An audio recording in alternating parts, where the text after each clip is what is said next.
Assalamualaikum warahmatullahi wabarakatuh. Kami dari kelompok 2 akan mempresentasikan materi dari mata kuliah teori akuntansi yang diampu oleh Bapak Dr. Pujono SEAK MSI. Materi yang akan kami presentasikan yaitu berjudul pengukuran perspektif akuntansi.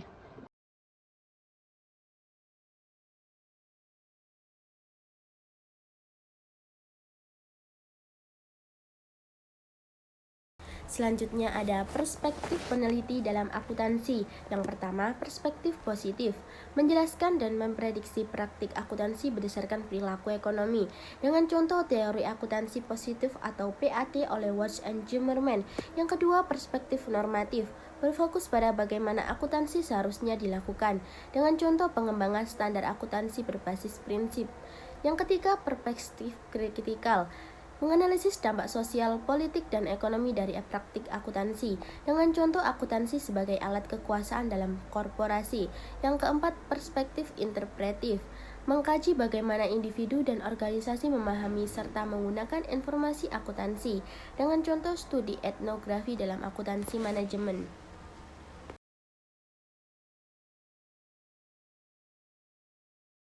Baik, selanjutnya adalah menentukan perspektif. Yang pertama, perspektif ideologi, yaitu pendekatan ini melihat akuntansi sebagai alat yang dipengaruhi oleh nilai kepentingan dan kebijakan tertentu.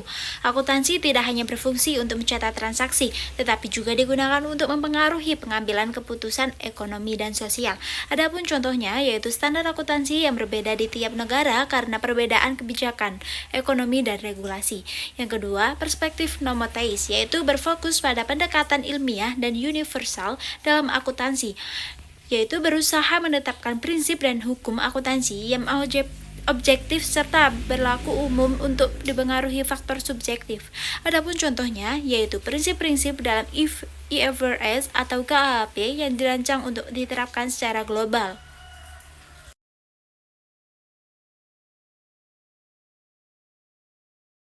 Selanjutnya, perspektif ilmu akuntansi. Yang pertama, ada perspektif akuntansi sebagai seni atau art of accounting. Akuntansi dianggap sebagai seni karena melibatkan keterampilan dalam mencatat, mengklasifikasikan, menganalisis, dan juga menyajikan informasi keuangan secara sistematis. Proses akuntansi tidak hanya bersifat mekanis, tetapi juga membutuhkan pertimbangan profesional dalam menyusun laporan keuangan yang informatif dan relevan bagi penggunanya. Kedua, perspektif akuntansi sebagai ilmu atau science of accounting. Akuntansi dipandang sebagai ilmu karena memiliki prinsip, teori, serta standar yang sistematis dan dapat diuji secara empiris. Ilmu akuntansi terus berkembang melalui penelitian dan inovasi, seperti perkembangan SAK dan IFRS yang bertujuan untuk meningkatkan transparansi dan kualitas laporan keuangan.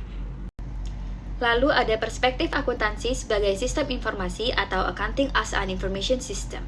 Dalam perspektif ini, akuntansi berfungsi sebagai sistem informasi yang mengumpulkan, mengolah, dan menyajikan data keuangan bagi pemangku kepentingan. Informasi yang dihasilkan dari proses akuntansi digunakan oleh manajemen, investor, kreditur, serta pihak lain dalam pengambilan keputusan ekonomi. Lalu ada perspektif akuntansi sebagai alat pengendalian atau accounting as a control tool. Akuntansi berperan dalam mengontrol aktivitas keuangan perusahaan melalui mekanisme pencatatan, pelaporan, dan analisis keuangan. Perspektif ini sering digunakan dalam akuntansi manajemen untuk mengevaluasi kinerja perusahaan, mengidentifikasi inefisiensi, serta menyusun strategi bisnis yang lebih efektif.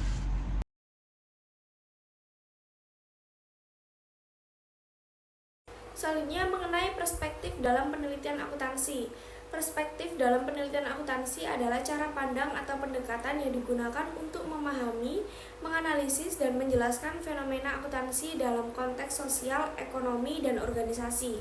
Perspektif ini dipengaruhi oleh asumsi tentang ilmu sosial dan masyarakat yang menentukan bagaimana realitas akuntansi dipersepsikan, metode penelitian yang digunakan, serta tujuan dari penelitian tersebut.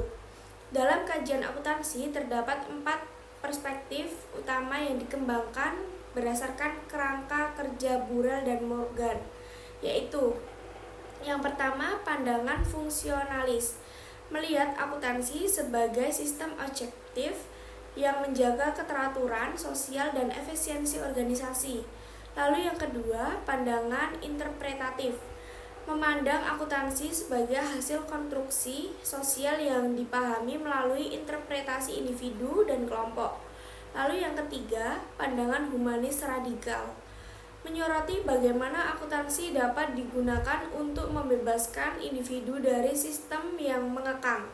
Lalu yang keempat, pandangan strukturalis radikal, menganggap bahwa akuntansi sebagai alat dominasi yang mempertahankan ketimpangan sosial dan ekonomi. Lalu mengenai asumsi ilmu sosial dalam penelitian akuntansi.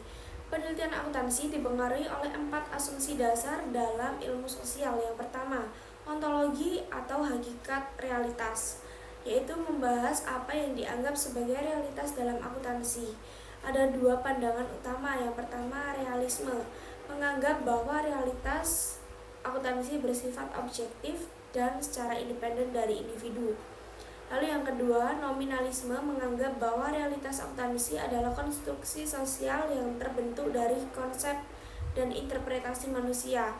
Lalu yang kedua ada epistemologi atau hakikat pengetahuan, yaitu membahas tentang bagaimana pengetahuan dalam akuntansi diperoleh dan divalidasi.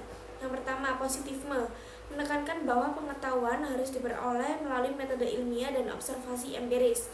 Lalu yang kedua, antipositifme, menekankan bahwa pengetahuan bersifat subjektif dan dipengaruhi oleh konteks sosial dan interpretasi individu.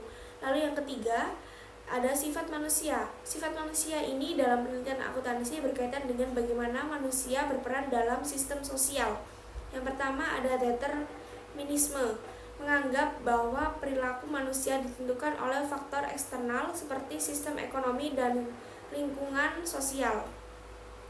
Lalu yang kedua, voluntarisme, menganggap bahwa manusia memiliki kebebasan untuk bertindak dan membentuk realitas sosial termasuk dalam akuntansi. Lalu yang keempat ada metodologi atau cara mempelajari realitas. Metodologi ini membahas pendekatan yang digunakan dalam penelitian akuntansi. Yang pertama ada nomotetis, menggunakan metode kuantitatif, generalisasi, dan pencarian hukum universal. Lalu yang kedua ada ideografis, menggunakan metode kualitatif untuk memahami fenomena secara mendalam dalam konteks tertentu. Adapun asumsi tentang masyarakat dalam penelitian akuntansi. Yang pertama ada regulasi. Pandangan ini melihat masyarakat sebagai sistem yang stabil dan terintegrasi, yang dimana aturan dan keteraturan sosial harus dijaga agar sistem berjalan dengan baik.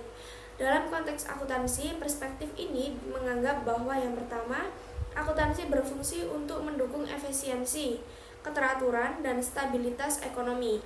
Lalu yang kedua, sistem akuntansi membantu memastikan kepatuhan terhadap aturan dan regulasi yang berlaku. Lalu yang ketiga, praktik akuntansi dianggap sebagai alat yang membantu organisasi mencapai tujuan bisnis mereka secara optimal. Lalu yang keempat, penelitian dalam perspektif ini sering menggunakan metode kuantitatif untuk mengidentifikasi pola dan hubungan dalam data akuntansi. Pendekatan ini sering digunakan dalam pandangan fungsionalis dan pandangan interpretatif, yang dimana akuntansi dianggap sebagai alat yang membantu organisasi dan masyarakat tetap berjalan dengan baik. Lalu yang kedua ada perubahan radikal.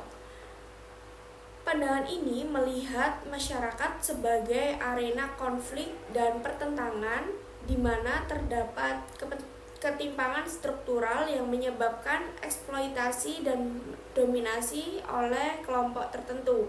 Dalam konteks akuntansi, perspektif ini beranggapan bahwa yang pertama, akuntansi tidak hanya berfungsi sebagai alat pencatatan, tetapi juga sebagai alat kekuasaan yang dapat digunakan untuk mempertahankan ketimpangan ekonomi dan sosial. Lalu yang kedua, sistem akuntansi dapat mencerminkan dan memperkuat ketidakadilan dalam distribusi sumber daya. Lalu yang ketiga, akuntansi dapat digunakan sebagai alat perlawanan untuk mendorong perubahan sosial dan memperjuangkan keadilan. Lalu yang ketiga, penelitian dalam perspektif ini sering menggunakan pendekatan kualitatif untuk mengeksplorasi bagaimana akuntansi memengaruhi berbagai kelompok sosial. Pendekatan ini lebih banyak digunakan dalam pandangan humanis radikal dan pandangan strukturalis radikal, yang dimana fokus utama adalah pada bagaimana sistem akuntansi dapat diubah untuk menciptakan keadilan sosial dan mengurangi ketimpangan ekonomi.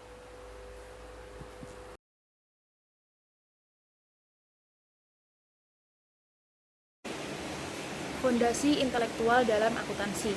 Akuntansi berbasis ekonomi marginal. Ekonomi marginal neoklasik telah memberikan pengaruh besar pada praktik, teori, dan penelitian akuntansi. Berbagai tema yang saat ini sedang terjadi adalah bukti yang baik dari pengaruh tersebut. Komitmen akuntansi terhadap marginalisme dapat dengan baik ditunjukkan oleh dua penekanan, yaitu pada individualisme dan pada mempertahankan objektivitas dan independensi. Penekanan pertama mencakup baik pandangan atas kedaulatan dari masing-masing pemilik yang mengabaikan pemisahan antara kepemilikan dan manajemen, maupun pandangan yang secara eksplisit mengakui pemisahan antara kepemilikan dan manajemen namun menganggap juga perusahaan sebagai pihak yang sah memiliki hak untuk menguasai tingkat sumber daya tertentu. Penekanan yang kedua menempatkan akuntan pada posisi seorang sejarawan dan akuntansi pada posisi catatan yang tidak memihak dari pertukaran historis dengan objektivitas sebagai tujuan terpenting. Akuntansi ekonomi politis. Akuntansi ekonomi politis dipicu oleh adanya keterbatasan dari ekonomi marginal dan keunggulan dari ekonomi politis. Seperti misalnya, tidak seperti marginalisme, ekonomi politis mengakui adanya dua dimensi modal, satu sebagai instrumen fisik dari produksi dan satu lagi sebagai hubungan manusia dengan manusia dalam sebuah organisasi sosial. Dalam masing-masing masyarakat di atas terdapat kelompok-kelompok yang saling bertentangan dengan kekuatan yang bermacam-macam dan berusaha untuk meraih dominasi yang mungkin selanjutnya akan mengarah pada bentuk-bentuk eksploitasi, pengasingan, dan ketidakadilan. Oleh karena itu, tidak seperti situasi yang terjadi pada marginalisme, di sini akuntansi memainkan sebuah penerapan ideologis dalam melegitimasi ideologi dari prinsip pengorganisasian dasar dalam melingkungan hubungan antara golongan-golongan di dalam masyarakat dan memperkuat kembali distribusi kekuatan yang tidak merata. Akuntansi sebagai suatu ideologi berada di dalam bidang akuntansi ekonomi politis. Sekian, terima kasih dari kelompok kami. Mohon apabila terdapat salah dan kata. Wassalamualaikum warahmatullahi wabarakatuh.